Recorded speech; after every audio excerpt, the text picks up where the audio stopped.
بعض روایت میں شہادت الزور کے لفظ بھی ہیں۔ تو ہمارا دین ہمیں ہمیشہ سچائی کے ساتھ جڑے رہنے کی تلقین دیتا ہے۔ میں آپ کو بتاؤں کہ حدیث پاک میں آتا ہے کہ جب کوئی شخص جھوٹ بولتا ہے تو اس کے منہ سے بدبو نکلتی ہے۔ عام لوگ تو نہیں سونگھ پاتے، لیکن اللہ کے نورانی فرشتے وہ اس کو محسوس کرتے ہیں، ان کی حساسیت اس بدبو کو پا لیتی ہے، اور پھر اتنا تعفن ہوتا ہے اس جھوٹ سے نکلی ہوئی بدبو سے کہ فرشتے 1 میل پیچھے ہٹ جاتے ہیں، رحمت کے فرشتے۔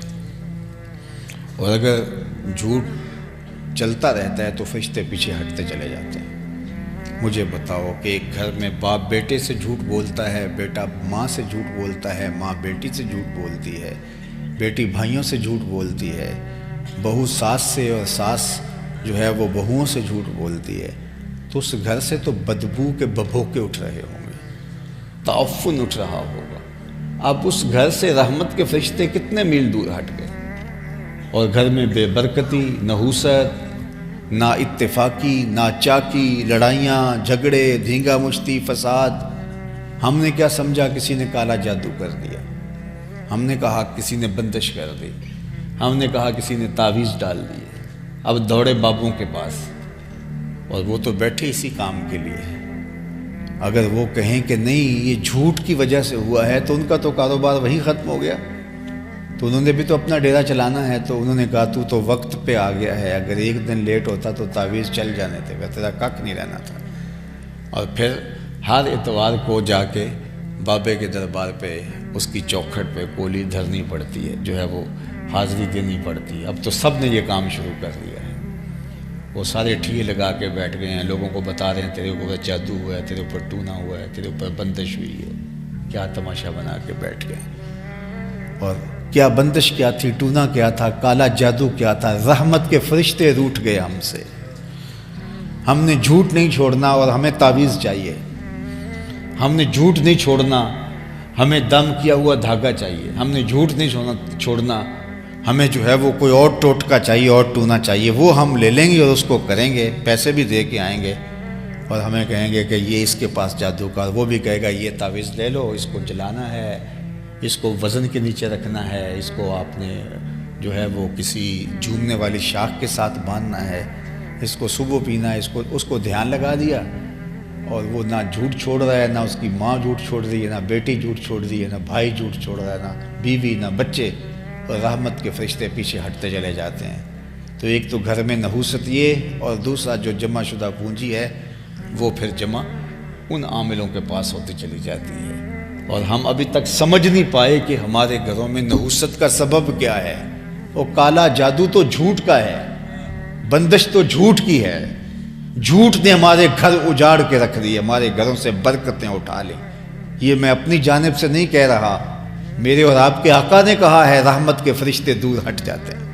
تو جب گھر میں رحمت کے فرشتے جو تھے وہ بھی ہٹ گئے، اور کوئی رحمتیں لے کے آنے والے بھی نہیں، اس گھر سے تعفن اور بدبو اتنی اٹھ رہی ہے، تو پھر اس گھر میں نور اور روشنی اور برکت کہاں سے آئے گی؟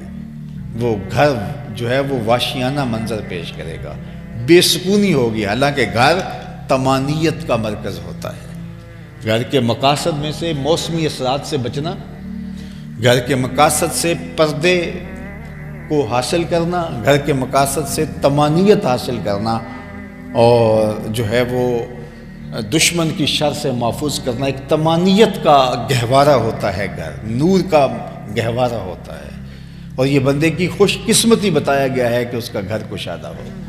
لیکن کشادہ گھروں میں بھی بے برکتی اور وحشت، اس لیے کہ وہاں سے ببھوکے بدبو کے اٹھتے ہیں، اور رحمت کے فرشتے بستر گول کر چکے ہیں، اور وہاں رحمت کے فرشتوں کا بسیرا نہیں ہے۔ تو پھر وہ بھوت ہی ہوں گے جن کا تم علاج کرنے نکلے ہو، اور ساری زندگی کرواتے رہو علاج، کبھی علاج نہیں ہوگا۔ علاج تمہارے پاس ہے، اور وہ تم کرنے کے لیے تیار نہیں ہو۔ تم نے آ کے تعویذ باندھ دیا، اور جھوٹ اسی طرح جاری ہے، تو باندھتے رہو، پورے گھر میں تعویذ باندھ دو، یہ فانوسوں کی بجائے تعویذ لٹکا دو، کچھ نہیں ہوگا اگر تم نے جھوٹ نہیں چھوڑا ہے۔ تو فرمایا کہ 1 میل اللہ کے فرشتے دور بھاگ جاتے ہیں جب کوئی شخص جو ہے وہ اپنے گھر میں اپنے جھوٹ بولتا ہے، اور پھر اس طرح فرشتے ہٹتے چلے جاتے ہیں۔ تو اسلام کا بنیادی نظم جو ہے وہ جھوٹ سچ ہے۔ آج ہمارا تاجر کیا کہتا ہے، جناب اگر جھوٹ نہیں بولتا تو سودا ہی نہیں بکتا۔ تو میں کہتا ہوں یہ جاپان کا کیسے بک رہا ہے، پوری دنیا پہ بک رہا ہے، ہمارا ہی نہیں بکتا۔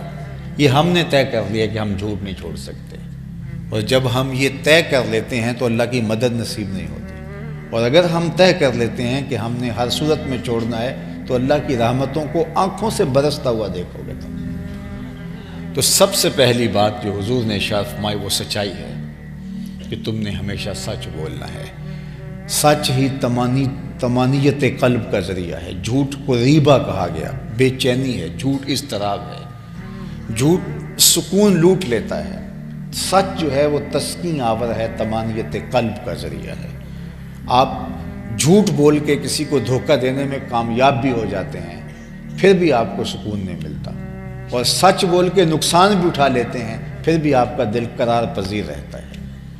تو اس لیے سچ کو ہی ہمیشہ شعار زندگی بنائیں، سچ کے ساتھ جڑے رہیں۔ ہمارے بزرگوں نے سچ کو ہی شعار زندگی بنایا۔ آپ نے تو بارہا سنا کہ حضرت شیخ عبد القادر الجیلانی علیہ رحمہ و رضوان پہلا سفر جب کر رہے ہیں تو ماں نے 40 درہم دیے تھے اور کہا کہ جھوٹ نہیں بولنا، ساتھ نصیحت بھی کی تھی۔ تو جب تلاشی لے کر کے راستے میں ڈاکہ پڑتا ہے تو وہ ڈاکو جانے لگا تو کہا تیرے پاس کچھ بھی نہیں ہے؟ کہا کیوں نہیں، میرے پاس 40 درہم ہے۔ تو کہا کہاں ہے؟ تو کہا یہ سیے ہوئے۔ تو بڑا حیرت زدہ ہوا کہ کوئی ڈاکوؤں کو بھی بتاتا ہے اور آپ نے بتا دیا۔ کہا میری ماں نے کہا تھا پتر جھوٹ نہیں بولنا۔ اللہ اکبر۔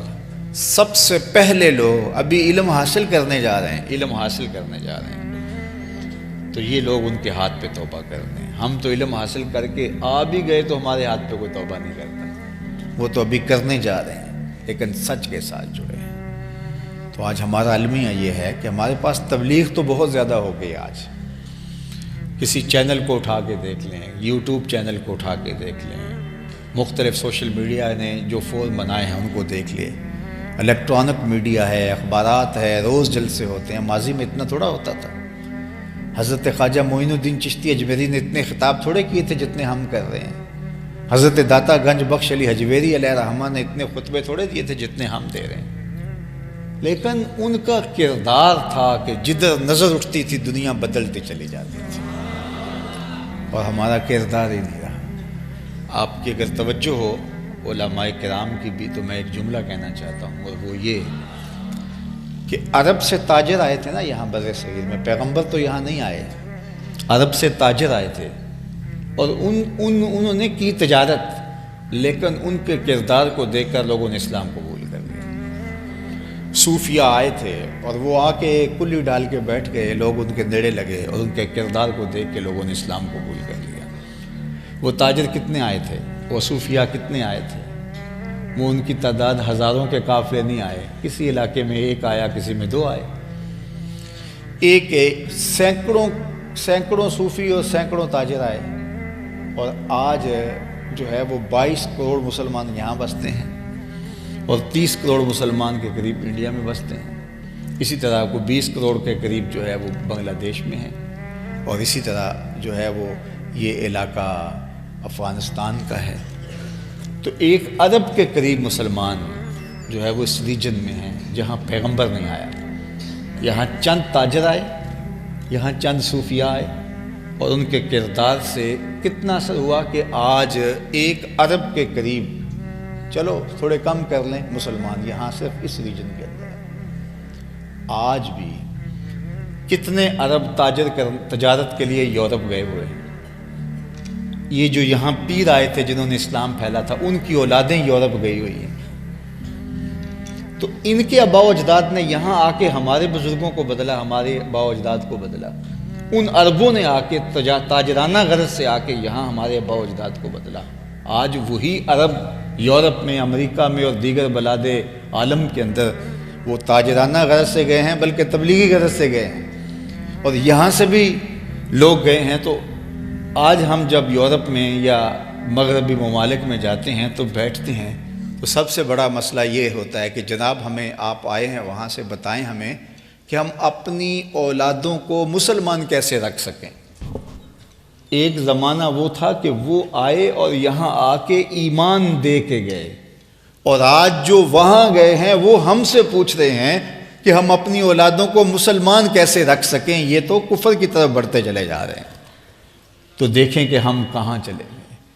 تو دین لفظوں کا نام نہیں ہے، دین رویوں کا نام ہے، دین عمل کا نام ہے، دین کردار کا نام ہے۔ جب کردار تھا تو تقریریں تھوڑی بھی تھی تو کام چل گیا، اور جب کردار نہیں ہے تو سویر سے لے کر شام تک تقریریں ہوں تو کوئی فائدہ نہیں ہوتا۔ تو یہ بات ذہن میں رکھیے، ہمارا دین ہمیں عمل اور رویوں کی خوبصورتی سکھاتا ہے۔ پھر آپ کے ٹوٹے پھوٹے شکستہ لفظ بھی ہوں، بلکہ آپ نہ بھی بولیں، پھر آپ گزر بھی رہے ہوں تو اثر انداز ہوتے ہیں۔ اشہد بلال عند اللہ اشہد، پھر بلال کا اشہد ہی وہ دہائی مچاتا ہے کہ اشہد بولنے والے انگشت بندندہ ہو جاتے ہیں۔ لیکن ہمارے لہجے، تقریروں کا بانک پن اور خطبوں کے تن تنے اثر انداز نہیں ہوتے، کانوں سے ٹکرا کے سمی تلذذ کا سبب تو بن سکتے ہیں، لیکن باطن میں اترنے کا فن نہیں جانتے۔ من میں ترازو وہ لفظ ہو ہی نہیں پاتے، تو وہ ہواؤں میں بکھر جاتے ہیں، روح کے اندر اپنا گھر بنا ہی نہیں سکتے۔ تو آئیے میں اور آپ، ہمیں عمل کی راہوں کے ساتھ آگے بڑھنا ہوگا، اور اسلام کی بنیادی تعلیمات میں سے ایک تعلیم سچ بولنا ہے۔